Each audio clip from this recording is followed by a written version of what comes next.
Welcome back, Glass Marbles here. In this video today, I'll be showing you the concept of how to make a charged creeper farm without using name tags. This is fully afk-able, so this will generate charged creepers for you at almost no cost.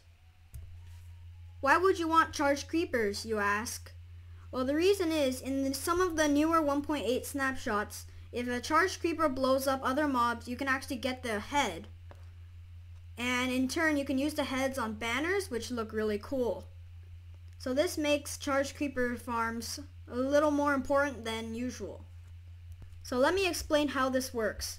Over here, we have a simple mob grinder. If I break into it here, you can see that it's just spawning pads, and then they walk off into the water and go into this 1x1 hole. Once there, they will fall into this pressure plate, which will damage them. And these iron golems will filter out any mobs except for creepers. Right now I have them set to fall into the void, but what you can do is you put a platform here and then you put a water stream, and that will link it up to the rest of the system here. As you saw in the previous clip, some mobs still make it through even with the iron golems, so there's a second layer of protection here that will just get rid of everything else that made it through. There's only like 1 in 25 mobs that makes it through, so that shouldn't be too much of a problem if we have a second set of iron golems. What happens next, if I demonstrate here, is they get put into this water stream and they'll get pushed into this section here.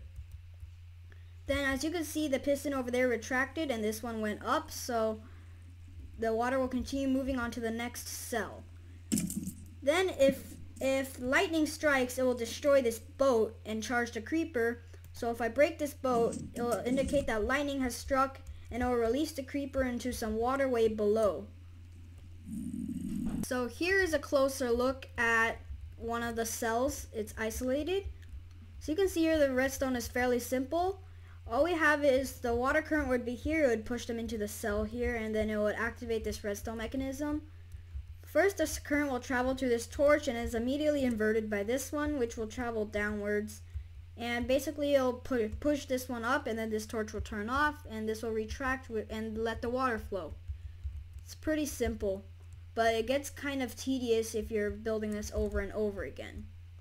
And here's the boat on top. It is just activating a wooden pressure plate, and there's a upside down sticky piston that's holding a redstone block. When it gets destroyed, if I destroy the boat here, it'll just pull it up, and the trapdoor will open and it'll be released into the waterway in the bottom. Now if you do end up with a charged creeper, this will not reset itself. You're gonna have to come around and put a new boat. So if you're gonna plan on building one of these, I suggest you put a different color block in the middle so you remember where to place the boat. To build this, you're first gonna want to make a 7x7 platform, and optionally put a block that's different from the rest in the middle so you remember where to place your boat. For the sake of being very, very boring, I have just skipped this part and haven't done it live on camera.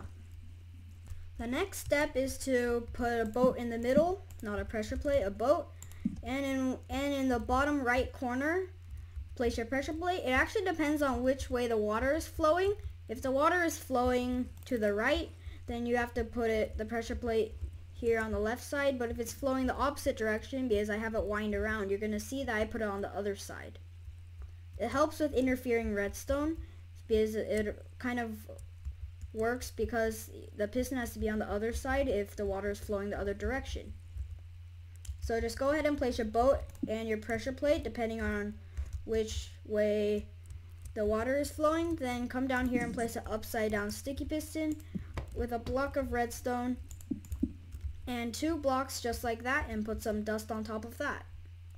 Next, you're going to want to come to the sides of the blocks here, skip a block and go to the sides. Just go 2 blocks down like that, place 2 slabs and your trapdoor. It can be on either one. You can put on this block here or the slabs. I usually just pick one at random. It doesn't really matter. Then you're going to want to grab your tripwires, place 2 like that, and a string in the middle. So now we place the redstone torches. This is direction dependent, just like the piston. If the water is flowing to the right side, we're going to put on the left side. But if it's flowing to the left, then you're just going to want to mirror what I'm doing. So you're going to want to place a torch there on the other side of the tripwire hook. Place a dust there and another redstone torch. It should invert the signal. Then create this sort of shape here and go down by 1 block and place dust on all of those. Then place a block in front of that redstone dust and put a sticky piston on the other side with sand or gravel on top. Just has to be gravity affected.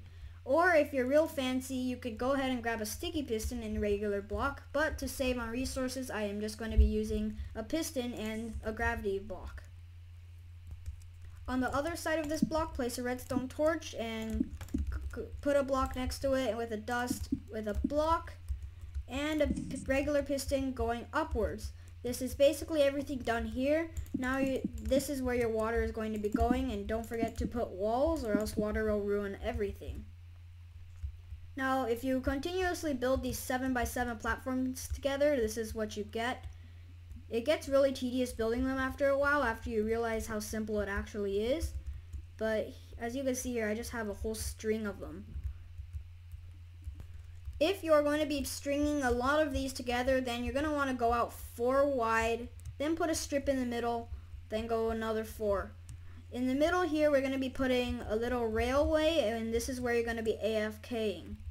This should run the length of how many columns you're going to make. Like, if you can see on my screen here, that over here is a row, and that way is a column. So you have to be able to go to the end and back in 30 seconds or less, or else the creepers have a chance of despawning. So guys, I hope you enjoyed this proof of concept. I just found this by fooling around with mob spawning mechanics and such, and I just came up with the idea that we can make a lightning creeper farm this way. But again, this is just a proof of concept, and it's not final. So if there are any problems with it, just let me know in the comments, and I'll put an annotation or something to let everybody know. So of course, if you enjoyed this video, leave a like. If you really loved it, make sure to subscribe.